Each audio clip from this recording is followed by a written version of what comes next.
이 시간 찬양으로 예배에 나아가도록 하겠습니다.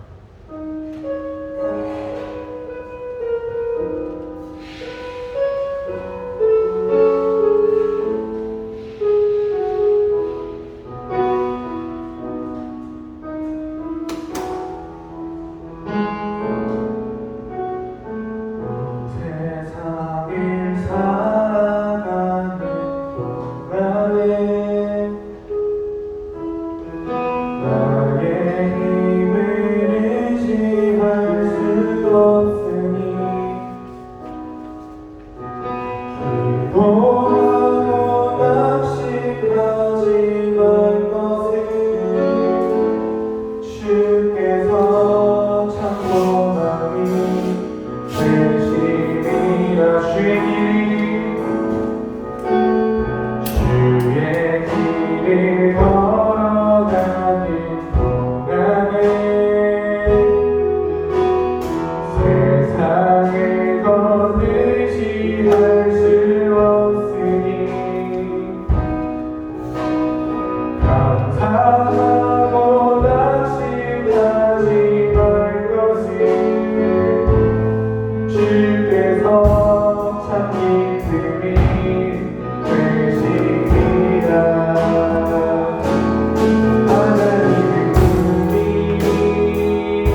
영광 주께 그대 나라 임하시네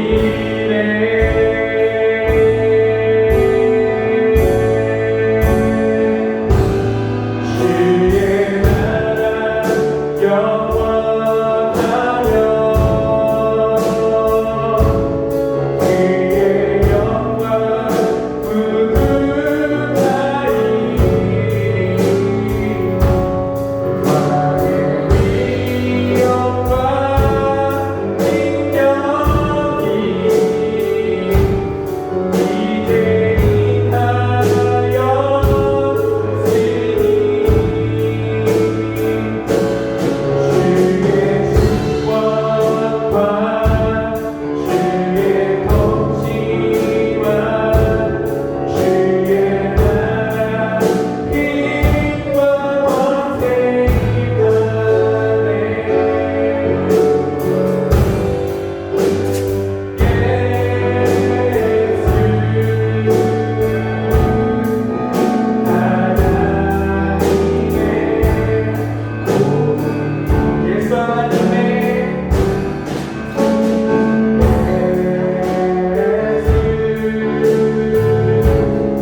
함께 사도신경으로 신앙고백을 드리겠습니다.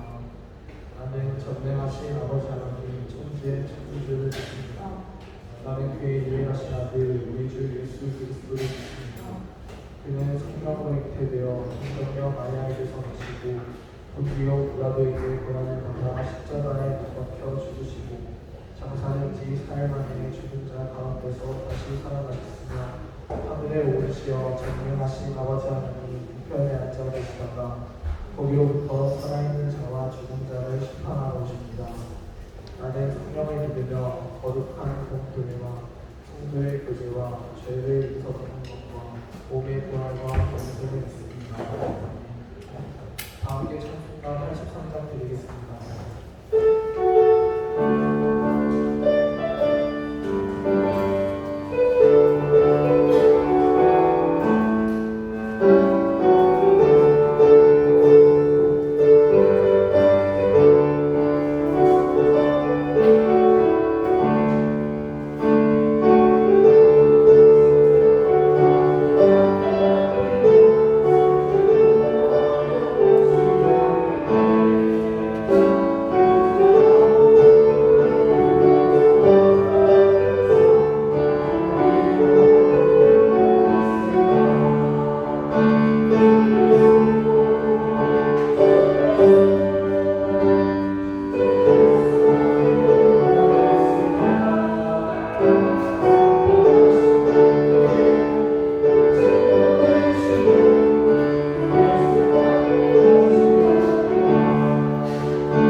예배를 위해 김사랑 학생 기도 인도해 주시겠습니다.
성경 공부하겠습니다.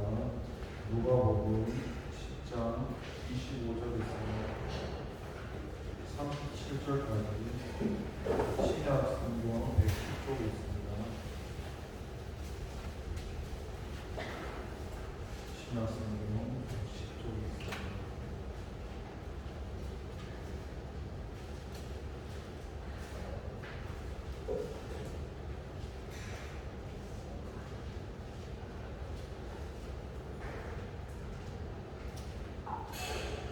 다 찾으셨다면 함께 봉독하도록 하겠습니다. 어떤 율법 교사가 일어나 예수를 시험하여 이르되 선생님, 내가 무엇을 하여야 영생을 얻으리까? 예수께서 이르시되 율법에 무엇이라 기록되었으며 내가 어떻게 읽나? 대답하여 이르되 내 마음을 다하며 목숨을 다하며 힘을 다하며 뜻을 다하여 주 너희 하나님을 사랑하고 또한 내 이웃을 내 자신같이 사랑하라 하였나이다. 예수께서 이르시되 내 대답이었도다. 이를 행하라. 그러면 살리라 하시니 그 사람이 자기를 옳게 보이려고 예수께 여짜오되 그러면 내 이웃이 누구이니까? 예수께서 대답하여 이르시되 어떤 사람이 예루살렘에서 여리고로 내려갔다가 강도를 만나매 강도들이 그 옷을 벗기고 때려 거기 죽은 것을 버리고 갔더라. 마치 남 제사장이 그 길로 내려가다가 그를 보고 피하여 지나가고 또 이와 같이 한 대인도 그것에 들어 그를 보고 피하여 지나가되 어떤 사마리아 사람은 여행하는 중 거기 이르러 그를 보고 불쌍히 여겨 가까이 가서 기름과 포도주를 그 상처에 붓고 싸매고 자기 짐승에 태워 조각으로 데리고 가서 도와주리라. 그 이튿날 그가 주막 주인에게 대나니 원주를 내어주며 이르되 이 사람들을 도와주라. 영롱이 멀으며 내가 걸어올 때에 갚으리라 하였으니 내 생각에는 이 세상 중에 누가 감동하는 자의 이웃이 되겠느냐? 이르되 자비를 베푼 자이니라. 예수께서 이르되 가서 너도 이와 같이 하라 하시니 아멘. 잠깐 기도합니다. 하나님 아버지 감사합니다. 하나님 우리를 사랑하셔서 이렇게 귀한 말씀을 주셨습니다. 이 시간이 말씀으로 은혜를 나누려고 합니다. 성령 하나님 이 시간 말씀을 주시고 우리 안에 생명으로 역사하여 주옵소서. 감사드리고 예수님의 이름으로 기도합니다. 할렐루야. 반갑습니다. 성령 삼일체 하나님을 믿고 찬양합니다. 오늘 이 말씀은 율법 교사라는 자가 나오고 이 율법 교사가 예수님한테 두 가지를 가지고 질문을 하는데 내가 무엇을 하여 영생을 얻으리까? 그리고 내 이웃이 누구니까? 거기에 대한 답변을 예수님께서 하는 장면으로 시작이 됩니다. 내가 무엇을 하여야 영생을 얻으리까? 굉장히 이게 중요한 질문이죠. 이 성경에는 인생 최대의 질문에 대한 답이 담겨져 있는데 내가 무엇을 하여야 영생을 얻으리까? 마치 이게 자신이 무엇을 하면 영생을 얻을 수 있는 것처럼 말을 하였지만 사실 이 율법교사가 하는 이 질문은 어느 누구를 불문하고 굉장히 중요한 질문입니다. 어떻게 하면 내가 구원받을 수 있습니까? 하는 그 질문인데요. 그런 질문을 하시면서 예수님께서 뭐라고 대답하시냐면 율법에 무엇이라고 기록되었으며 내가 어떻게 읽느냐고 했습니다. 지금 26절에서 율법이라고 가르치는 게 구약 성경을 가르치거든요. 구약 성경에 그 대답하니 이르되 내 마음을 다하며 목숨을 다하며 힘을 다하며 뜻을 다하여 주 너의 하나님을 사랑하고 또 내 이웃을 내 자신과 같이 사랑하니까 예수님께서 대답하셨던 말은 구약 성경에 쓰여져 있는 대로 내 마음을 다하며 목숨을 다하며 힘을 다해서 그대로 지키며 구원 받는다. 그 말씀을 지키면 구원 받는다는 건데, 근데 우리가 우리 스스로 이 말씀을 지킬 수가 없잖아요. 그래서 먼저는 그 성경에 대해서 요한복음 5장 39절에 보면 성경을 너희가 영생을 얻고자 성경을 상고한다고 얘기하면서 그 성경이 예수님 자신에게 가리킨다고 이야기하고 있거든요. 그래서 처음에 성경을 가리키면서 먼저는 내 힘으로 구원받는 건 아니지만 예수님께서 말씀대로 살면 구원받을 수 있다는 그 정의를 가르치고 결국 그거는 내 힘으로 할 수 없다는 걸 가르치는 것이죠. 그러면서 예수님께서 말씀하시기를 이르시되 내 대답이 옳도다 이를 행하라 그러면 살리라 하시니 예수님께서 뭐라고 하시냐면 내 대답이 맞는데 이를 행하라고 가르칩니다.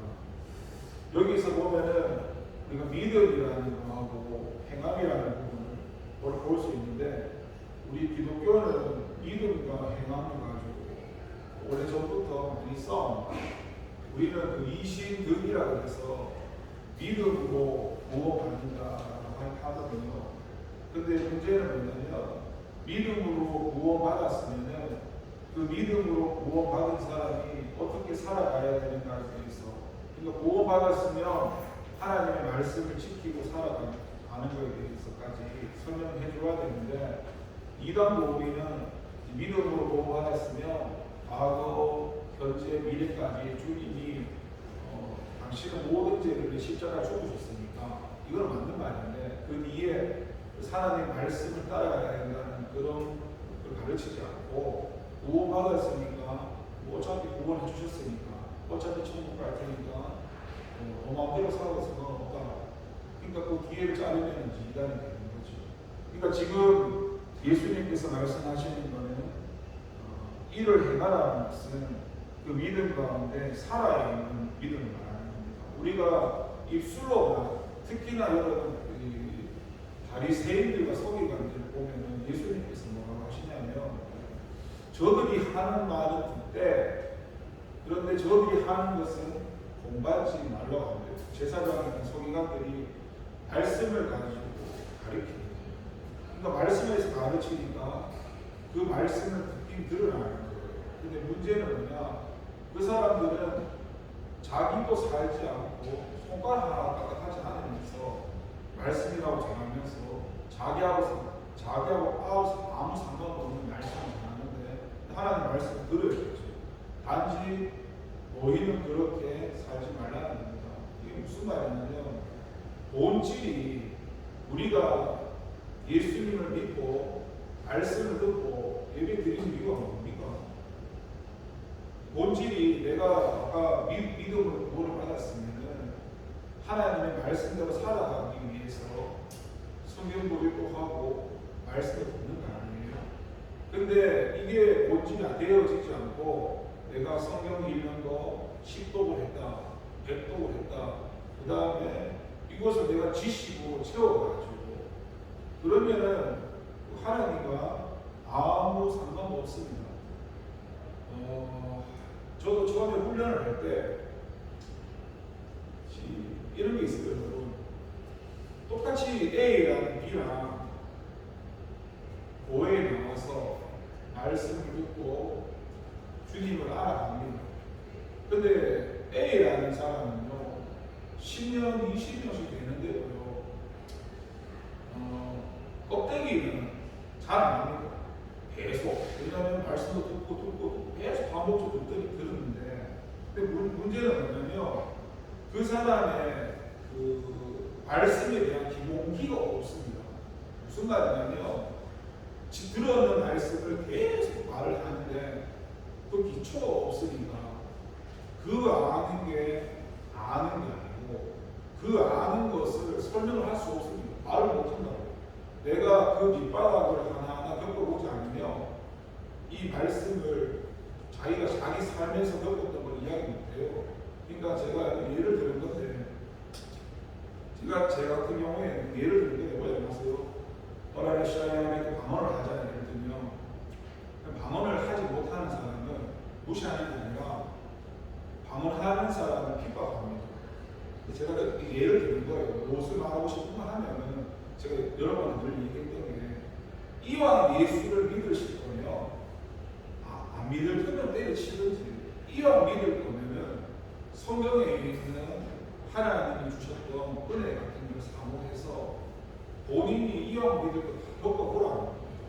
그런데 훈련하기도 싫고 배우기도 싫고 자기는 겪어보지도 않았는 그 영적인 세계에서 다른 사람이 개인이 아니라 하나님이 말씀하시는 그런 은혜 가운데 기초적인 부분부터 자기는 사모하지도 않고 그 지식으로 채워서 아무 상관도 없는 그러면서 그거를 막 대적하고 적대하고 그러면은 좀 한심하지 않습니까? 이런 거 죄송한데 최소한은 내가 겪어보고 맛보고 그거를 판단해도 이게 좋은지 틀리지 괜찮은데 내 마음 자세부터 은혜를 사모할 마음도 없고 말씀대로 살고 싶은 마음도 없고 입술로는 그렇게 말을 하지만 입술에 고백뿐이잖아요.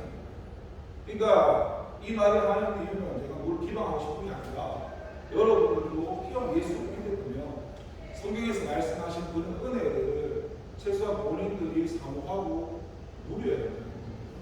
그게 누리지 못하면 지식적으로 가서 공감대 형성도 안 되고 그냥 내가 겪어보지 않았으니까 저 사람은 틀렸어. 그리고 그 지식 가운데 나와 비슷한 생각을 하는 사람들에서 맞아. 뭐 어떤 사람은 이렇게 얘기하더라고요. 방언하는 게 90%가 가짜라고 합니다. 그게 성경에 그런 근거가 없는데 어디서 그런 걸 가져왔느냐 얘기하니까 자기가 유튜브로 봤대요. 그러면 본인이 방언할 줄 아시니까 할 줄 모르는데 앞에 말이 안 맞죠. 본인은 방언할 줄 모르면서 방언하는 사람 다 가짜예요. 그런 논리가 어딘가요? 최소한 당신이 방언을 한번 해보시는지 제가 방언 빼면 하는 게 아니라 하나님 은혜가 마찬가지예요. 본인이 은혜를 좀 받아보시고 말씀을 해보시든지 무조건 나와 다르면 내가 겪어보지 못한 영적인 세계면 다 틀렸다고 재단을 하니까 그러니까 그런 부분이 사실 문제입니다. 그래서 저도 최근에 솔직하게 어제 회개했던 부분이 그런 거였어요. 다른 것 때문에 제가 회개를 하는 건 아니고 처음부터 제가 무시하고 싶어서 무시했던 건 아니었습니다. 근데 그 사람들의 말을 들으면 여기 바리새인이나 서기관들처럼 자기가 말을 하는데 자기하고 상관없는 말을 떨어지는 말을 계속 하니까 그게 이제 인식이 되어지니까 싫었던 거고요. 그래서 그거를 제가 하나님의 인도를 받지 않고 직설적으로 알렸던 것도 없습니다. 근데 그 사람 듣는 사람 입장에서는 상처를 받는다 하고 기분이 나쁘다고 하는 거지. 내가 주님의 인도를 받지 않고 직설적으로 얘기했다면 제가 그 부분을 해결했던 거지만 사실 여러분 그런 것들이 드러나는 게 은혜거든요. 사람들은 자기를 꼭 감추고 자기 방어하면서 어떻게든 자기를 감추려고 그러는데 그게 드러나는 게 은혜인데 드러나면 아프니까 아프다는 걸 회개로 가지 못하고 대적하는 거죠. 그래서 우리가 믿음이라고 말을 할 때 그 믿음은 우리가 알고 있는 그 지식이라는 것이 은혜 가운데서 내 삶 가운데 체험이 되어져서 그게 반복적으로 되어지다 보면 그 체험이 삶으로 나가는 겁니다. 그런데 그런 게 전혀 되어지지 않고 이 말씀을 암송하고 내가 들었다는 게 내 믿음으로 생각한다는 큰 착각이죠. 그래서 여러분 이 행함이라는 게 내가 뭘 해야 되겠다 그런 걸 말하는 게 아니라 우리가 최소한 훈련을 할 때도 이게 율법이라고 하시는 분이 참 많은데 율법이 바람직하다는 게 아니라 율법이라 할지라도 그 훈련을 해 나가야 됩니다. 훈련 가운데 그 율법이 은혜로 바뀌어지는 것이지 내가 아무것도 하지 않고 그냥 들었으니까 알아서 되겠지. 이거는 완전 방송이거든요. 내 나를 주님께 드리고 싶은 마음도 없고 내가 그냥 10도 되고 100도 내가 다 아는 말씀이니까 또 저런 말씀 하냐 이게 사단에게 속고 있는데도 그러니까 완전히 상관이 없죠. 지식은 쌓여야 하는데 그게 진짜 본인이 배고프죠. 안게 없나요? 말씀이 계속 듣고 알아지는데 내 삶과 동떨어서 아무 상관 그럼 진짜 본인이 되거든요. 그러니까 늘 이 믿음 가운데는요 이 행함이라는 게 함께 가야 됩니다. 그래서 예수님께서 이르시되 내 대답이 옳으니까 그러면 그렇게 행하라고 얘기를 하시는 것입니다. 그래서 우리를 영생으로 인도하는 것은 행함으로 구원받는 것은 아니지만 그 행함 있는 믿음을 지금 하시는 건 예수님께서 이야기를 하시는 것이죠. 그러면서 그 사람이 자기를 옳게 보이기 위해서 예수께 여짜오되 그러면 내 이웃이 누구리까? 여기서 이웃이 우리가 생각하는 그런 호의적인 사람을 말하는 것이 아니라 우리의 사랑을 가지고 그 사람의 필요를 채워주는 걸 말합니다. 쉽게 말하면 여러분 세상 사람들 그렇잖아요. 세상 사람의 기준 나에게 잘해주면 좋은 사람, 나에게 나쁘게 하면 나쁜 사람, 이 기준. 그래서 성경에서는 세리도 이같이 하지 않느냐. 그 사람의 본능이 다 그렇거든요. 근데 주님이 말하는 그 기독교적인 사랑은 내가 좋아하는 사람만 사랑하는 게 아니라 내가 좋아하지 싫어하는 사람 가지고 내 기준에 맞지 않는 사람 가지고 사랑하는 거죠. 그래서 지금 이웃에 대한 개념을 주님께서 바꾸는 겁니다. 왜냐하면은 이 유대인이 생각할 때, 자 보세요. 내 마음을 다하여, 목숨을 다하여, 힘을 다하여 그렇게 하라고 했을 때 이 사람이 자기를 옳게 보이고 예수께 내 이웃이 누구냐 했잖아요. 여기서 이 사람들은 자기 이웃이 유대인입니다. 이 사람들의 이웃은 이방인이 아니라 유대인으로 국한이 되어 있는 것입니다. 그래서 예수님께서 일단은 이들이 생각하는 이웃에 대한 개념을 깨뜨리는 겁니다. 왜냐하면 한번 생각을 해보십시오. 지금 예를 들어서 세 가지 사람을 말하는데 제사장과 레위인과 사마리아인이 나옵니다. 근데 사실 제사장이나 이 레위인이야 사람도 어떤 제사나 예배를 드리는 가운데 이 사람들은 지도자들입니다. 돈을 벌어야 되는 사람들인데 근데 이 사람들의 기준에서는 율법에서는 부정한 것을 가까이 하면 안 되거든요. 이방인들과 함께 어울리면 안 되고 밥 먹으면 안 되고 그런 기준이 있으니까 이 사람 입장에서는 제사장이나 레위인이 지금 모른 척 했잖아요. 충분히 이 사람 입장에서 가능한 거예요. 이 사람 율법을 비춰보면. 근데 문제는 뭐냐면 아까 제가 말한 대로 이 사람들은 본질을 몰랐어요. 하나님의 뜻을 몰랐다고. 하나님의 뜻은 생명을 사랑하는 거거든요. 생명을 귀하게 여기는 거거든요. 예배가 중요하지 않다는 게 아니라 예배 드려야 돼요. 예배를 드려야죠. 근데 그 진정한 예배가 뭐예요? 결국 하나님 말씀대로 살아가는 건데 우리가 하나님 말씀이 뭐예요? 생명을 구원하는 거잖아요. 그래서 예수님께서 안식이나 다른 사람의 어떤 뭘 고쳐주니까 왜 안식일날 그걸 하냐고 말씀하실 때에 주님께서 생명에 대한 얘기를 하잖아요. 그렇습니까? 그러니까 이 사람들도 하나님의 말씀, 율법을 알고 있지만은 그 말씀에 대한 주님의 궁극적인 뜻을 잘 몰랐던 겁니다. 왜냐하면 같은 유대인이라고 어차피 이방인은 내 이웃이 아니고 그리고 혈통적 유대인이라도 셀이나 창녀처럼 살아가는 사람들은 부정한 자니까 그 부정한 사람들하고 내가 당연히 함께 하지 않는 게 당연하다고 생각했던 거지. 근데 여기서 예수님께서 사마리아 사람을 가지고 와서 이 이방인인데 그러니까 이 사람이 내 이웃이 누구니까 나는 내 이웃이 유대인들한테 충분히 그렇게 율법을 지키고 살아왔는데 나는 충분히 주님 말씀한 대로 말씀대로 살아왔다고 얘기를 하는데 주님께서 이웃을 이방인 함께 부정하는 이방인까지도 이제 설명을 하면서 이 비유 가운데 자 보세요. 제사장과 레위인은 행하지 못했지만은 다 피해 갔잖아요. 근데 사마리아 사람은 그를 불쌍히 여겨서 그를 보고 섬겼잖아요. 그러니까 이 상황을 보면은 이 율법 교사가 이방인을 부정할 수가 없죠. 왜냐하면 지금 주님 비유 가운데서는 부정한 이방인이지만 그 부정한 이방인이 너가 이웃을 여기지 않는 그 이웃이 결국 뭐예요? 주님이 원하셨던 가장 바람직한 사람이었어요.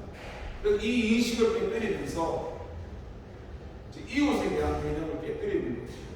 그러면서 다시 한번 보시면 마침 한 제사장이 그 길로 내려가다가 그를 보고 피하여 지나가고 또 이와 같은 레위인도 그곳에 이르러 그를 보고 피하여 지나가는데 어떤 사마리아 사람은 여행하는 중 거기 이르러 그를 보고 불쌍히 여겨.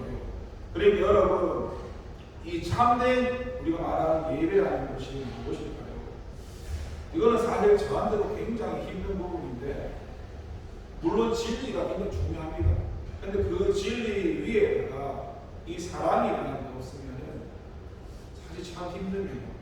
제가 하나님께서 저한테서 말씀을 하시더라고요. 그냥 좀 이해를 해주고 섬기라고 연약하니까. 근데 제가 그렇게 하나님께서 말씀하실 때 그 말씀에 조금 내가 불순종했는 이유가 뭐냐면 저한테 인간 기준이 참 많았어요. 예를 들면 예수도 참 오래 믿으시고 교회도 참 오래 다니시고 제가 볼 때 그랬거든요. 은혜로 받을 만큼 받았어요. 그런데 너무 심각한 거예요. 그래서 저렇게 연약하나? 그러니까 하나님이 나에게 연약했던 그보다도 실생활을 함께 해보니까 교육적도 그렇고 상상 초월할 정도로 연약하더라고요. 조금만 힘들면 또 교회를 떠나가, 조금만 힘들면 사회를 떠나가, 이런 말을 밥 먹듯이 하지 않나. 진짜 부르심을 받은 사람이 맞나 싶을 정도로 너무 연약하니까 그 자체가 너무 싫었던 거죠. 그래서 내가 직설적으로 얘기했습니다. 당신은 부르심 받은 사람이 맞습니까? 교회에 놀러 왔습니까? 그냥 진짜 교회를 했던 게 아니라 너무 유치원생처럼 이렇게 말을 하니까 그게 너무 안타까웠거든요. 저도 그냥 사람으로 연약하면 이해해 줬어야 되는데, 그래서 그게 참 저한테는 힘들겠다 싶었습니다. 나와 다른 사람을 이해하고, 사역이 그렇잖아요. 나와 다른 사람에 대해서 이해해 줘야 되죠. 나도 그만큼 연약했기 때문에 나만큼 연약한 사람을 주님이 구원해 주셔서 지금까지 부족하지 끌어오셨잖아요. 그런 내 모습을 보면 나도 다른 사람을 이해하고 해줘야 되는데, 어제 그런 얘기를 하면서 저의 그런 개인적인 게 사실 내가 내려오지 못한 부분이 참 많았습니다. 교회 다니면서 목회자를 바라보는 시간이나 평신도를 바라보는 시간이나 그런 것들이 그냥 정말 기본적인 거 하나도 안 하는 그런 것들이 너무 싫었었고, 그래서 그냥 개인적으로 무시하고 싶어서 무시했던 건 아닌데 그냥 좀 개무시했습니다. 개무시하고 좀 정죄도 많이 했고, 어저께 이제 하나님이 또 회개하신 것 같더라고요. 이 본문을 읽으면서 주님께서 원했던 게 그래도 그 사랑이지 않습니까? 그러니까 사랑이 안 되면 힘들죠. 저 역시도 어떤 진리를 추구하고 말씀대로 살아가려고 하고, 조금 이렇게 영적인 사람들은 개인적으로 참 좋아했지만은 좀 죄송한데 좀 삐리삐리하고 좀 바보하고 이런 사람을 제가 사람을 나눠서 신앙생활 하면서도 분류해가면서 제 속으로 많이 무시했습니다. 그러면 저 역시 어떻게 보면 오늘 나오는 이 제사장이나 레위인의 모습이 제가 될 수도 있겠지요. 왜냐하면 가르쳐야 되는 사람은 볼수있고 내가 속이 그렇죠. 말씀을 지금 가르치는데 자기는 살고 하잖아, 관심도 없어. 그러면 자기가 아무 상관없지요. 근데 주님께서 뭐예요? 정말 보잘것없는 제가 말하는 그래 영적인 사람 말고 저렇게 본능적으로 살아가는 사람, 자기가 30년을 믿어서 가는데 무슨 말을 하는지 모르는 사람, 어린아이는 그렇잖아요. 자기가 무슨 말 하는지 몰라요. 그래서 어저께 경험 싸우는 게 어떤 분이 30년 넘게 믿었는데 자기가 성숙한 그리스도인이라고 생각하고 있더라고요. 근데 맨날 입에 나가는 말은 어린아이는 얘기했잖아요. 한 개 문제가 건드리면 교회를 떠날까, 한 개를 건드리면 예수를 그만 믿을까. 이건 성숙한 그리스도인이잖아요. 그러면서 자기는 성숙한 그리스도인이라고 생각하는데 나는 하나님 가운데 내가 어떻게 살아는 줄 아나. 근데 그 사람의 말을 듣고 있으면 초신자보다 못하는 말을 하고 있으니까 직설적으로 찔렀거든요. 당신은 순수한 모습이 아니라 영적으로나 알린데 화사가 안 되는 내가 직설을 말하면 그 사람이 한번 상처를 받고 끝내고 당신이 내가 어디서 나오지 않아. 근데 이런 모든 말들이 있잖아요. 그거 사실 영적 어린아이가 아닌데 예수님 모르는 사람이 아닌 말들 그냥 그거 직설 말할 수밖에 없어요. 제가 하나님의 인도를 받지 않고 말했던 것밖에 없죠. 그러니까 저 여기서도 다시 돌아보면서 내가 함께하는 교우나 아니면 내 모든 함께하는 주님이 붙인 사람들 가운데 내가 주님께서 말씀하시는 그런 사마리아 사람 가운데 내가 그렇게 이웃을 대했는가에 대해서 저도 그렇게 대하지 않았습니다.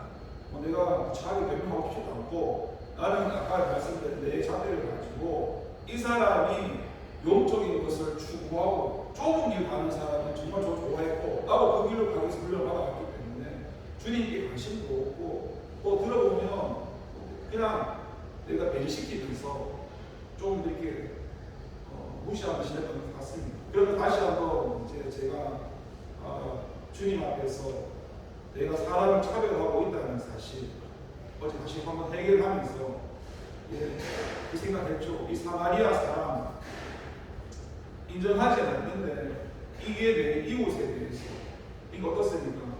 이웃이라는 건 아까 제가 얘기한 대로 내가 좋고 나쁜 그런 기준이 아니라 내 주님의 사랑을 가지고 그 사랑이 필요한 사람에게 사랑을 전해주는 거죠. 거기에서 첫 번째 말씀이 33절에 하반절에 그런 말이 나오죠.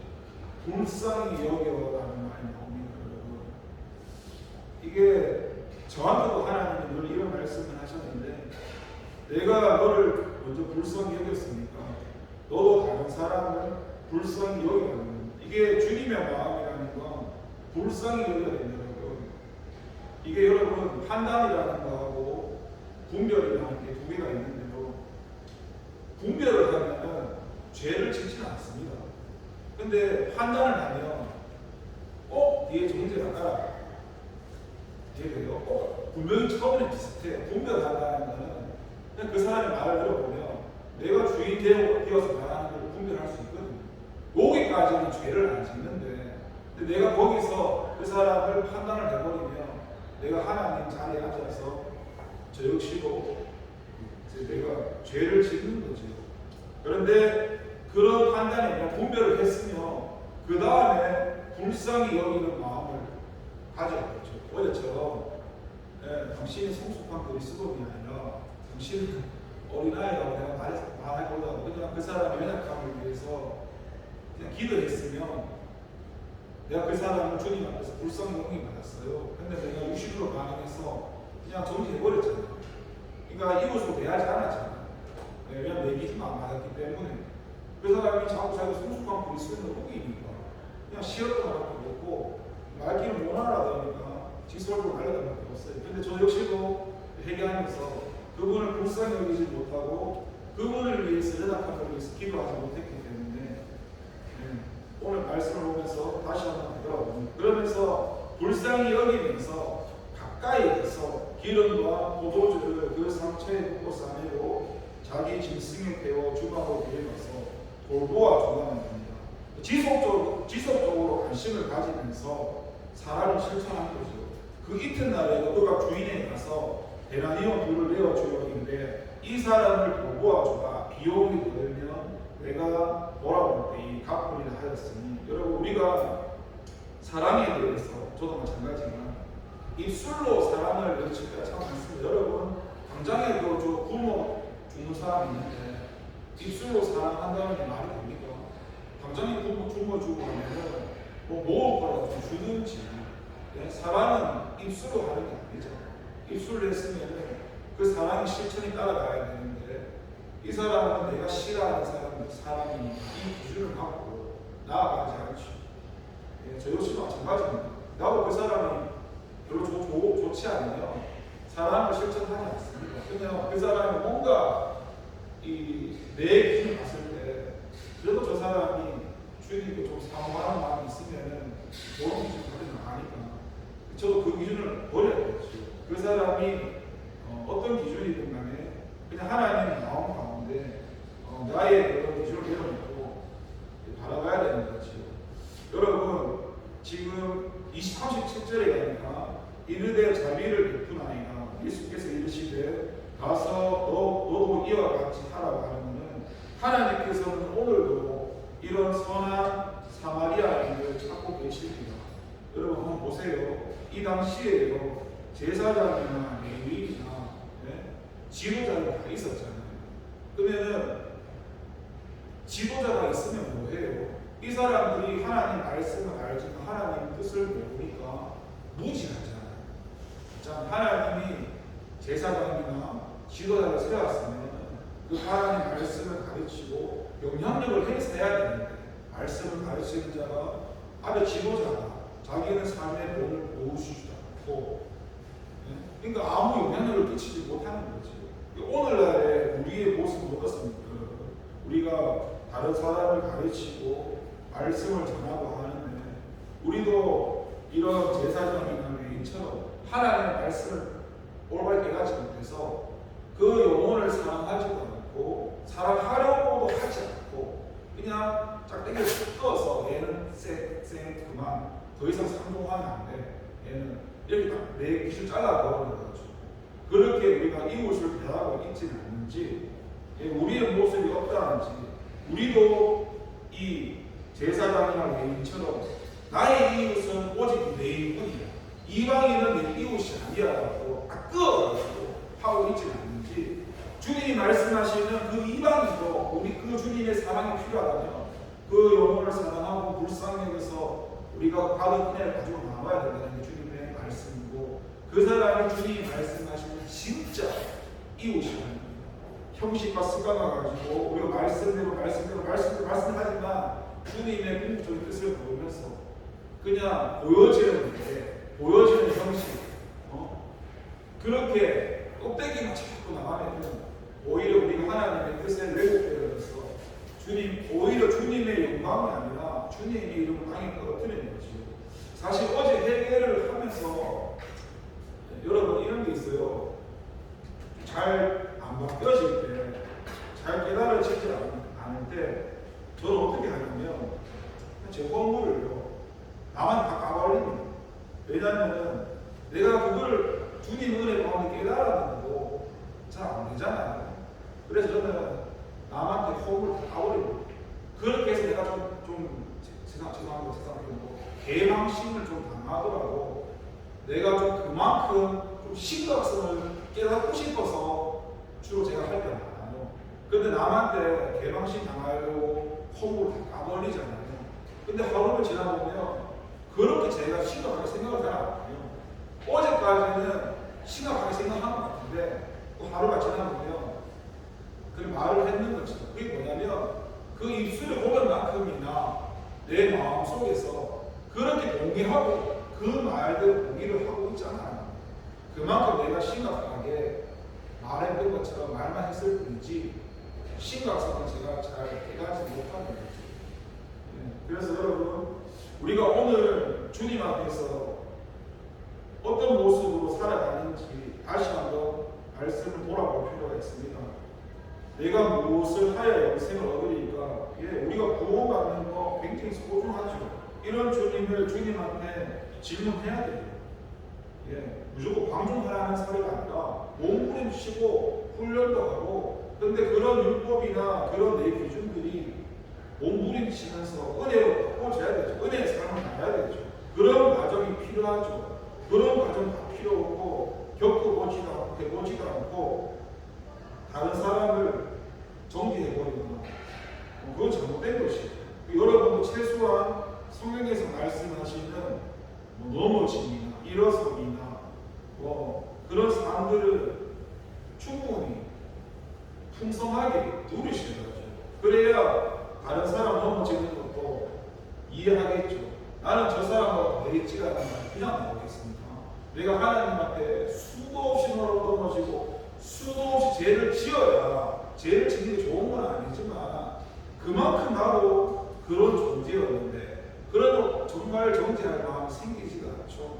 나도 그렇게 죄의 빈부로 봐야 그만큼 죄에 대해서 많이 판단받은 사람이 그만큼 죄를 많이 가지고 있는 죄질 연약한 사람이 이해할 수 있거든요. 제가 가르치는 게 아니라. 그런데 내가 남을 이해하지 못한다는 그 자체가 내가 분명히 하나님 앞에서 죄인이라는 공개가 안 되기 때문에 내가 다른 사람을 이해 못합니다. 나 역시도 주님께서 좀 연약하잖아 저 사람이 좀 이해해줘라, 좀 불쌍히 여겨줘라, 좀 사랑해줘라. 그럼 얘 하나님 해야 되는데 그 연약함이 너무 저는 싫은 거예요. 보면 어떻게 저렇게 연약한가, 좀 지도도 안 되니까 이렇게 내가 정신을 막 티나가니까. 그러니까 나도 그만큼 주님 앞에 연약하다는 걸 못 깨달으니까 나보다 남을 낮게 여길 수도 없고 안 되는 거지. 그러니까 여러분, 제가 옳다고 말하고 싶은 게 아니라 내가 하나님 앞에서 하나님이 나를 지금까지 오래 참아주시지 않았다면 어떻게 내가 이 자리에 있겠냐. 그렇게 나를 긍휼히 여기셨던 내 죄를 그렇게 불쌍히 여기셨던 그렇게 하나님이 나를 붙들어주시지 않았으면 여기까지는 원하실 텐데 생각해보면 좀 이기적인 마음을 내려놓고 그 사람을 바라보면서 나도 잘했지, 나도 저렇게 힘들었지. 그러니까 하나님께서 은혜 주셨으니까 저 사람도 내가 볼 때는 연약하지만 하나님이 저 사람한테 은혜 주시고 간섭해 주시며 저 사람도 영적으로 훌륭한 사람이 나보다 더 훌륭한 사람이 될 수 있을 거라는 마음으로 기도하면서 나가야 할 것이고, 내 기준을 내려놓고 내가 제사장이든 레인이든 내가 이거는 부정해, 이거는 말씀에 부정하게 됐어, 그래서 예배 시간에 일을 하지 말아야 됐어, 이런 형식보다도 그 생명을 더 사랑해서 그 한 영혼을 바라보면서 그 한 영혼이 주님께 구원받고 변화되고 그런 것에 중점을 더 맞추면서 살아갈 수 있는 저와 여러분 되기를 기도하겠습니다. 하나님 감사합니다. 말씀을 알고 배우는 거 참 중요합니다. 근데 말씀을 듣고 배우는 이유가 하나님의 말씀대로 살기를 위해서 말씀을 배우는 것인지, 그냥 그 말씀을 지식으로 알아서 내가 믿음으로 살고 싶은 마음도 없고 말씀을 아는 것에서 만족하면서 말씀이 저렇게 말했으니까 이건 말씀이 아니야, 저건 아니야, 저건 틀렸어, 그렇게 내가 판단하기 위해서 말씀을 배우는 것인지, 정말로 말씀대로 살아가는 그 본질에 가는 거라면 그 길로 가게 하시고, 잘못된 길로 가고 있다면 깨우쳐서 회개할 수 있는 마음 주시고, 오늘 말씀 가운데 함께 멀리 있는 사람 말고 한 공동체, 한 교회를 섬기고 있는 가운데서도 바로 멀리 있는 사람 말고 내 택 밑에 있는 사람 한 사람도 이렇게 기준을 가지고 저 사람은 부정한 사람이야, 예수 믿는 사람이 어떻게 저럴 수가 있지, 어떻게 저 사람이 직분받고 저럴 수 있지, 이런 기준으로 내 옆에 있는 교우들을 대하고 있었는데 용서해 주시고 그런 마음을 좀 갖다 버리고 저 사람에게도 주님의 사랑이 필요하니까 내가 주님께 받은 그 사랑을 가지고 내 기준을 올려놓고 저 사람이 연약함도 불쌍히 여겨주고 저 사람이 더 주님께 나갈 수 있도록 주님께 받은 사랑을 형식과 틀을 다 내려버리고 그냥 있는 그들의 모습을 바라볼 수 있는 그런 주님의 중심 가운데 그 사람의 이웃이 되어주라는 그 하나님의 말씀이 내 힘과 능으로 할 수 없지만 이 말씀이 은혜 가운데 순종되어져서 사랑할 수 있는 마음 주세요. 하나님을 사랑하고 이웃을 내 자신같이 사랑했던 이 하나님 말씀, 하나님이 많은 것을 원하는 것도 아니고 고작 두 가지 원하셨는데 이 두 가지도 내가 주님 앞에서 살지 못해서 다시 한번 말씀 가운데 부끄러운 나의 모습을 돌아봅니다. 제사장처럼 내 인처럼 그렇게 형식과 습관을 갖추면서 살았던 나의 모습을 용서해 주시고 하나님 기준에서 사마리아 사람처럼 모든 사람이 주님의 사랑이 필요하다는 그 사실 가운데 그 사람들에게 이웃이 되어줄 수 있도록 도와주세요. 감사드리고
내려주소서.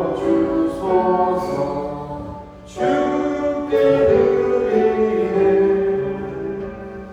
주께 드리네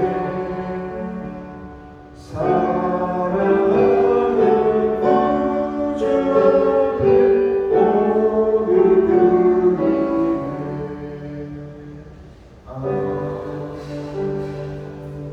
기도합니다. 하나님 아버지 감사합니다. 주님 앞에 나와서 예배하고 주님께서 주신 모든 것 구별되어서 주님께 드립니다. 과거의 우리의 돈을 귀하게 여기신 하나님께서 우리의 헌금도 기쁘게 받아주세요. 예수님의 이름으로 기도를 드립니다. 주님이 다들 좋으신 기도를 하겠습니다. 하늘에 계신 우리 아버지의 이름을 거룩하게 하시며 아버지의 나라가 오게 하시며 아버지의 뜻이 하늘에서 같이 땅에서도 이루어지게 하소서. 오늘 우리에게 일용할 양식을 주시고 우리가 우리에게 잘못한 사람을 용서하는 것 같이 우리 죄를 용서해 주시고 우리를 시험에 빠지지 않게 하시고 악에서 구하소서. 나라와 권능과 영광이 영원히 아버지 되시옵소서.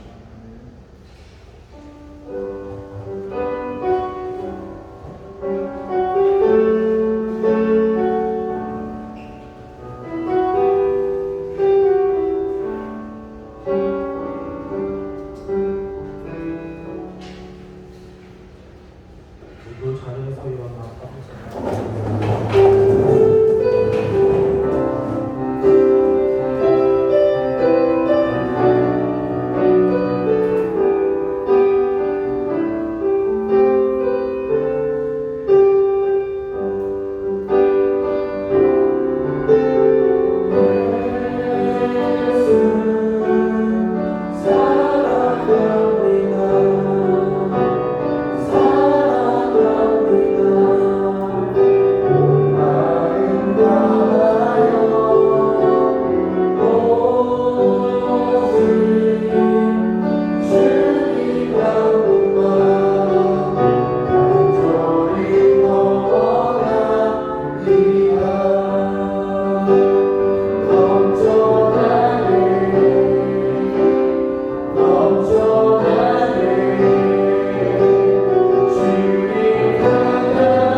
죄송합니다. 우리의 죄를 용서하시고 입버릇처럼 나가는 그런 것들이 우리의 그 믿음이 살아있는 믿음으로 완전해질 수 있도록 주님 도와주세요. 참 연약하지만 알고도 살지 못하고 알고도 따르지 않는 그런 교만과 그런 위선적인 모습들을 불쌍히 여기시고 다시 한번 주님의 은혜에 힘입어서 성령에 힘입어서 말씀에 붙들려서 주님이 원하시는 삶을 살아갈 수 있는 우리가 될 수 있도록 도와주세요. 감사드리고 예수님의 이름으로 기도를 드립니다. 그런 사랑은 다음 주에 마치고 중부중부실 청소가 있으니 저는 참석 부탁드린다고 합니다. 네, 너무 하도록 하겠습니다.